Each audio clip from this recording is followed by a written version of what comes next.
Guys, have you ever wondered how to create the best arena team early game that you possibly can? Guys, I am Felra sailing the seas of Raid Shadow Legends today, and today I am going to show you how to do exactly that, because we finally pulled a turn meter booster in my guy Aelfrig right here. Guys, this dude is super cool, and I've built him out, and we're going to see what a difference this guy's going to make for me in the arena. But first, let's go over his kit. On the A1, attacks one enemy, 20% chance of placing a 50% decrease attack debuff for 2 turns, books up to a 40% chance, which is great for clan boss, actually. Plus, he's got a turn meter fill, so I think we can actually use this guy in our clan boss team as a decrease attack champion and a speed booster. All right, on the A2, attacks all enemies, has a 75% chance, books to a 100% chance of stealing 1 random buff from each enemy, also places a 15% continuous heal buff on all allies for 2 turns. Then,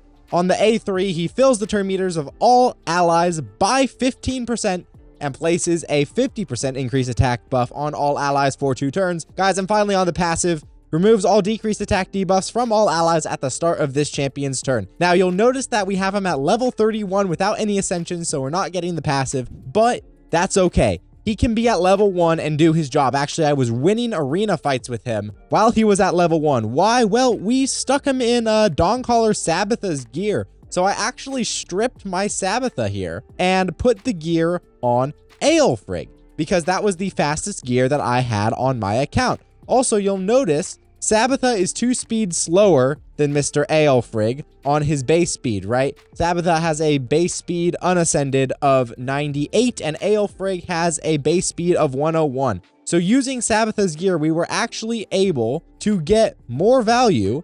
And guys, we have him at over 200 speed. This is a massive milestone for any early game account, getting your champion over 200 speed. Now, we don't have any masteries or anything. Guys, he can place continuous heals, which is great on a 4-turn cooldown. So he's got some healing coming out, some great utility from Mr. Aelfrig. But what we're mostly concerned about in Arena is this turn meter fill with the increased attack. It's just half of what Arbiter does on her A3 ability, guys. So everybody gets a champion High Katoon, okay? High Katoon after 30 days. We have not played this account for 30 days yet, so we do not have High Katoon. But High Katoon has a speed in all battles aura by 19%. She's got a fill turn meter by 15% with increased speed, which is actually slightly better than Aelfrig. And she has a attack all enemies with a pushback on her A3 there. So she's gonna be probably your go-to. She can be using clan boss and speed tunes if you've been playing for more than 30 days. Guys, I have not played for more than 30 days, so we would either have to use Aelfrig or a Diabolist here. Diabolist is a good budget option if you haven't pulled a turn meter fill before 30 days. She's got a 15% fill and a 15% slow as well, with a 30% increased speed, which is kind of cool. So big version of increased speed on a rare, pretty nice, as well as a 10% chance to sleep on the A1. So she can do the same job for you. But guys, we're using Aelfrig. He's got decreased attack, he's got continuous heal, he's got increased attack, and he's over 200 speed. So having a healer over 200 speed is awesome. And of course, we're going to be using Takeover as our increased speed champ. Takeover has a attack all enemies with a increased speed and a heal. So very good champion, Takeover. Let's take him into Arena. Let's see what kind of squad we've got built around him. All right, we'll just try a random team. We're in silver for Arena. I'm going to use Wukong as my lead. Now, that is one thing I said in an earlier video, that Taragi would have been a better pick than Wukong everywhere except Arena. That's really true. So we're going to be using Wukong as our lead.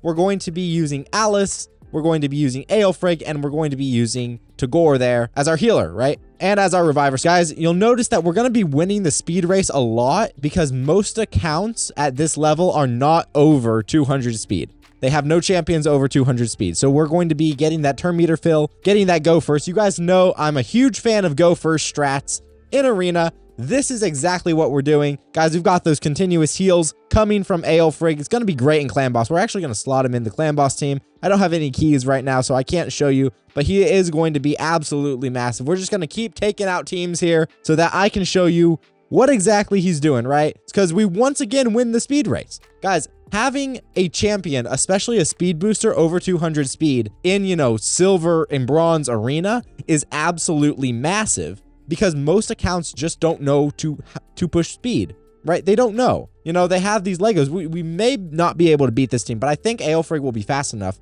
with Wukong's aura. Yep, he's gonna go again. We're getting that turn meter fill, right? Making sure that we go first, our damage dealers get the first turn, not theirs, and we can just nuke everybody out or lock them out in the case of Alice, right? Alice is giving us some great utility there. They're going to get a turn here, but that's all right, guys. We've got the rise and fight. We revive Aelfried. We don't really need to revive Aelfried. He's not that essential. The f did I do? Outside of just his first turn. I mean, the continuous heals aren't kind of nice, but, you know, they're just kind of, they are what they are, I suppose. Then we've got that increased cooldown again. Yeah, this is going to be a tighter fight, but I think we can do it. I think we can do it.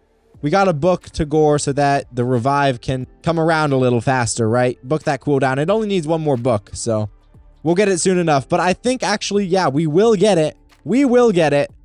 There we go. We've got an Alice there. That's unfortunate, but here we go. We got the fight. It was a little slower than I anticipated, a little slower than I wanted it to be, but that's okay. We still won. We can win all these fights, guys. I think we can win this one. What level is this guy? 33. I think we can win this fight as well. Guys, I've been grinding campaign a lot, trying to get some more food champs, right? So that I can make another 6-star. And we need to take Aelfried at least to 50, if not to 60. I'm debating taking him past 50 because we will get Haikatoon, who's a little better. And he is a Mikage piece, but I think we need to take him to 50. My next 6-star is going to be Vergus. I did a video recently on how great Vergus is, so you can go ahead and watch that if you haven't already. But guys, having that that plus 200 speed champion is absolutely massive. And the way we did it, I'm going to show you his build. I'm going to break down kind of what I was thinking while I was building him so that you can build a plus 200 speed champion as well. So there's a little bit of Aelfried in arena. As you can see, we just absolutely cleared the board here just because of that turn meter fill, because of that increased attack buff, all of that. It is big version increased attack. So you'll notice that he is in 2 speed sets, a perception set and a pinpoint set. We can't do the 2-piece pinpoint, but once we can, he'll get an extra 10 speed, and that'll be absolutely massive for this early game account. Guys, we have 6-star speed perception boots, which is one of the actually best pieces I've ever crafted on this account. One of the luckiest pieces of gear I've ever gotten, which is great. So we've got him in perception. Now, ideally, we want this chest plate to be HP based or defense based, even accuracy based because he has some debuffs, he has some buff steal, but it's attack based because we want to get the set and push his speed as high as possible. With these speed champs, all you care about really is speed, right? On the gloves, we have a double speed roll. Yes, it is flat stat speed gloves, but it's in a speed set and it has a double speed roll. So at this point in the game, it is worth it. The shield has a double speed roll. It's 5 stars. Again, this is one of the best pieces I have pulled on this account, right? From the dragon. We have no speed on the helmet, but it is in the speed set, so it's giving us extra speed anyways. And we have no speed on the weapon, but it once again is in the speed set, so it's giving us speed anyways. Plus, it's giving us a little bit of accuracy. So when you are building your plus 200 speed champions, the only stat you care about is speed. You throw on your fastest boots, you throw on your fastest shield, just your fastest gear in general, right? Try to make as many speed sets as possible. Righteous, perception gear, pinpoint gear, speed gear, like any set that gives you speed, make sets with it. Look for double rolls, look for triple rolls, even single rolls early on will help you push your speed higher and surpass that 200 speed benchmark because most early accounts simply can't hit it, right? So you're going to outspeed everybody in arena and absolutely dominate. All right, who else is new on the account? We've got Philia here, or whatever her name is. She's got a turn meter depletion on a 4-turn cooldown, which could be good in Fire Knight. Right, she's got a double hitter in Fire Knight. So I'm debating building her out. I'm debating it. I don't know that I will, but we've got some food down here that we can go ahead and feed into somebody. We got to rebuild Sabitha because I took off all her gear and gave it to Aelfried, whatever his face is. And then, of course, we need to prioritize 60ing Vergus ASAP because he is going to be our first set of masteries that we get on this account as well, because he can be used in Clan Boss all the way into Ultra Nightmare. right? So this is a good long-term investment on Vergus. That's kind of where my account sits right now. Haven't really been farming dungeons the past couple days, just kind of been farming food so that I can get my Vergus to 6 stars, guys. But now we have another champion to prioritize, and that's going to be Aelfrig, at least until we get High Katoon. So guys, let me know if this was a helpful arena guide video. Who do you use as your turn meter booster? Let me know in the comments below. And guys, if you want to start a brand new Raid Shadow Legends account with a fantastic arena champion, Corrado, who actually carries a block active skills, guys. He carries a block active skills. Where is he? There he is.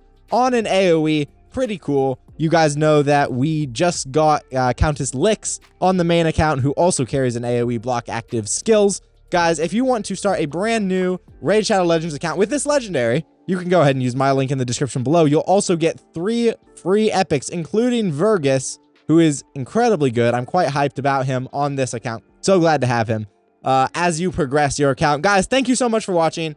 I have been Felrus, and I will see you in another video.